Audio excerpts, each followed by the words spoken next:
قبیلوں کے سردار ہیں آپ کے والد گرامی، جن کا نام حضرت ابو صالح موسیٰ جنگی دوست ہے۔ ابو صالح موسیٰ جنگی دوست، یہ میرے غوث پاک کے والد گرامی ہیں۔ جنگی دوست یہ ان کا لقب ہے، اور اس کے بارے میں علماء فرماتے ہیں کہ حضرت ابو صالح موسیٰ کو جنگی دوست کیوں کہتے ہیں۔ ایک تو وجہ یہ بتائی کہ جنگی دوست کے معنی ہوتا ہے کہ جنگ سے دوستی کرنے والا، جنگ سے محبت کرنے والا۔ چونکہ میرے غوث پاک کے والد گرامی کا محبوب مشغلہ تھا راہ خدا میں جہاد کرنا، راہ خدا میں جنگ کرنا آپ کا پسندیدہ عمل تھا، محبوب مشغلہ تھا، اور آپ کی زندگی کا ایک حصہ اللہ رب العالمین کی راہ میں جہاد کرتے ہوئے گزرا ہے۔ آپ جنگ سے، جہاد کرنے سے، اللہ کی راہ میں لڑنے سے بہت محبت کرتے تھے۔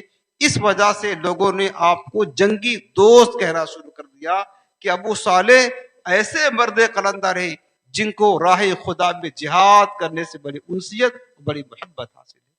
اسی طریقے سے ایک واقعہ پیش آیا کہ اس دور کا جو خلیفہ تھا، اس خلیفہ کے چند ملازمین جو ہے اپنے سر پر شراب کے مٹکے رکھ کر کے وہ جا رہے تھے، اور آپ جو ہے نا اپنے گھر سے نکل کر کے جامع مسجد تک جا رہے تھے۔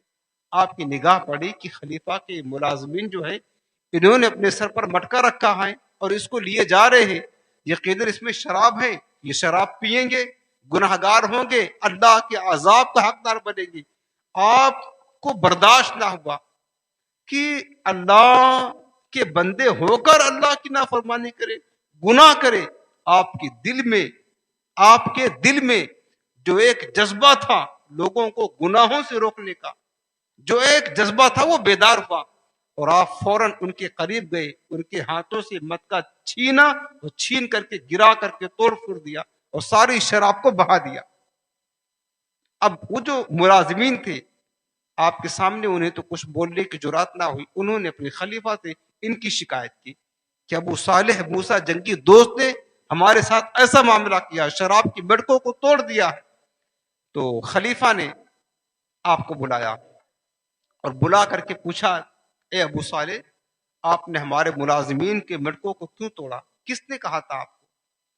حضرت ابو صالح موسیٰ جنگی دوست نے فرمایا کہ میں محتسب ہوں اور یہ میرا فرض منصبی ہے، میں محتسب ہوں، محتسب بڑی حساب لینے والا ہوں، یہ میری ذمہ داری ہے کہ جس کو گناہ کرتے ہوئے دیکھوں، اللہ کی نافرمانی کرتے ہوئے دیکھوں، حرام کاری کرتے ہوئے دیکھوں، اس کو روکوں۔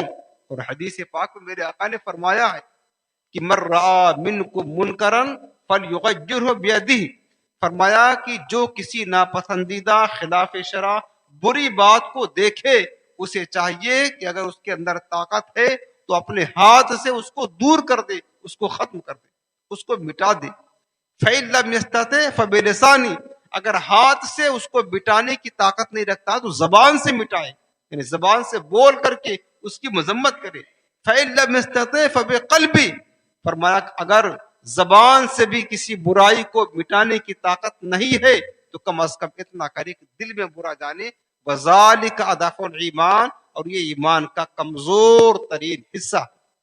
اگر ہم دیکھ رہے کہ ہمارا دوست ہے، ہمارے سامنے موبائل کھول کر کے انٹرنیٹ چالو کر کے بے پردہ عورتوں کو دیکھ رہا ہے، گانے سن رہا ہے، گیم کھیل رہا ہے، اگر ہمارے اندر طاقت ہے تو ہاتھ سے اس کو روکے، اور طاقت نہیں تو زبان سے روکے، کم از کم دل میں برا جانے۔ ہمارا بیٹا ہے، نماز قضا کر رہا ہے، ہمارا فرض ہے کہ ہم ذمہ داری ہے ہم اس کو روکیں اور اس کو اس برائی سے باز رکھیں۔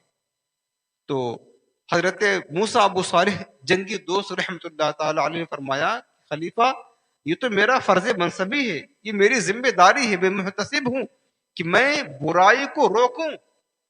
تو اس خلیفہ نے کہا کہ آپ جو محتسب ہیں، یہ ذمہ داری آپ کو کس نے دی ہے؟ آپ محتسب کس کے حکم سے بنے ہیں؟ میں نے تو آپ کو بنایا نہیں ہے۔ حضرت ابو صالح موسیٰ جنگی دوست نے رعب کے لہجے میں فرمایا کہ محتسب مجھے کسی نے نہیں، اللہ رب العالمین نے بنایا ہے۔ جس رب کے حکم سے تو حکومت کر رہا ہے خلیفہ، اسی رب کے حکم سے میں محتسب بنا ہوا ہوں۔ جس کے حکم سے تو خلافت کر رہا ہے۔ یہ سننا تھا کہ خلیفہ کے دل میں بھی آپ کا رعب قائم ہو گیا، اور اس نے نہایت ہی عاجزی کے ساتھ کہا کہ حضور آپ نے کام تو صحیح کیا، لیکن ہمیں ذرا یہ تو بتا دے کہ ان شراب کے مٹکوں کو توڑنے میں آپ کی حکمت کیا تھی، کیوں توڑا آپ نے؟ تو آپ نے فرمایا کہ اے خلیفہ، تیری حال پر شفقت کرتے ہیں اور تجھے ذلت و رسوائی سے بچانے کے لیے دنیا اور آخرت میں، چونکہ تو شراب پیے گا، یہ حرام ہے، گناہ ہے، اللہ اس کے رسول نے منع کیا ہے۔ شراب پیے گا تجھے دنیا میں بھی ذلت اٹھانی پڑے گی اور آخرت میں بھی ندامت اور شرمندگی اٹھانی پڑے گی۔ تجھے ہم نے ذلت و رسوائی سے بچانے کے لیے تیرے شراب کی مٹکوں کو توڑ دیا تاکہ تجھے عزت ملے، تو ذلت سے محفوظ رہے دنیا میں بھی اور آخرت میں بھی۔ بادشاہ نے یہ سنا تو بادشاہ اس خلیفہ کے دل میں آپ کی عظمت پیدا ہو گئی۔ اس نے کہا یقیناً آپ نے کام تو اچھا کیا، ابھی تک تو آپ محتسب تھے، اب میں اجازت دیتا ہوں اور آپ میری طرف سے محتسب مقرر ہوتے ہیں، اور میں آپ کو محتسب مقرر کرتا ہوں کہ آپ جس کو بھی برائی کرتے ہوئے دیکھیں آپ اسے باز رکھیں، اس کو روک دیں۔ اب یہ میری طرف سے آپ کو ذمہ داری دی جاتی ہے۔ حضرت ابو صالح نے فرمایا کہ جس رب نے ہمیں ذمہ داری دی ہے، بس اسی رب کی ذمہ داری ہمارے لیے کافی، ہمیں اس کی ذمہ داری کے ساتھ ہمیں کسی اور کی ذمہ داری کی ضرورت نہیں ہے۔ اس طریقے سے جب یہ واقعہ پیش آیا، چونکہ یہ کوئی معمولی کام تو نہیں ہے کہ بادشاہ کا مقابلہ کرنا ہے، گویا کہ بادشاہ کے ملازمین کا شراب کی مٹکوں کو توڑنا، یہ بادشاہ سے مقابلہ کرنا ہے، یہ بادشاہ سے جنگ کرنا ہے، چونکہ آپ بے خوف و خطر ہو کر کے اللہ کی راہ میں جہاد کیا کرتے تھے۔ اس وجہ سے آپ کو ابو صالح جنگی دوست کہا جاتا ہے۔ ایک وجہ تو علماء نے یہ بتائی، دوسری وجہ یہ بتائی گئی ہے جنگی دوست جو کہا جاتا، اس کو آپ یاد رکھیں، اس کا مطلب یہ ہوتا ہے کہ چونکہ آپ اپنے نفس کے ساتھ بہت زیادہ مجاہدہ کرتے تھے، بہت زیادہ ریاضت کرتے تھے، اپنے نفس کو ہر برائی سے روکا کرتے تھے، نفس کے خلاف ہر کام کیا کرتے تھے، یعنی نفس کے ساتھ مجاہدہ کرتے تھے۔